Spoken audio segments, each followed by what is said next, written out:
Hello বন্ধুরা, আজকে আবার একটা নতুন রেসিপি নিয়ে চলে এসেছি।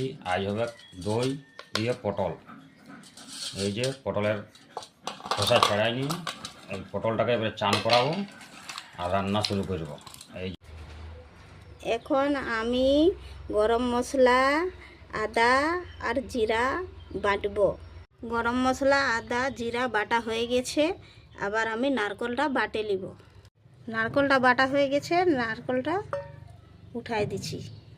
এরপর রান্না আমি শুরু করছি। কড়াইয়ে তেল ছেড়ে দিয়েছি, তেল গরম হয়ে গেছে। এবারে পটলটা লাল করে ভাজি নেব। ভাজা হয়ে গেছে, এবারে পটলটাকে তুলে নিচ্ছি। ফড়ঙে শুকনা লঙ্কা আর তেজপাতা, এবারে আদা বাটা দিয়ে দিলাম।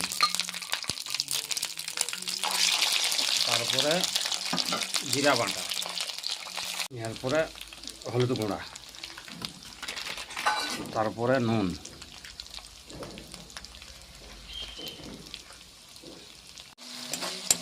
মশলা ভাজা হয়ে গেছে। মশলা থেকে তেল ছেড়ে দিয়েছে। এরপরে দিয়ে দেবো নারকেল বাটা। নারকেল বাটাটা দিয়ে একটু কষবো। এবারে দইটাতে কস্তুরি মেথি আর মৌরি দিয়ে ভালো করে মিক্স করে এবারে দইটা দিয়ে দিলাম। তারপরে পটলটা দিয়ে দেবো। এবারে দিয়ে দেবো গরম মশলা আর হালকা অল্প চিনি, পরিমাণ মতন চিনি উপরে দিয়ে নামাই নেব।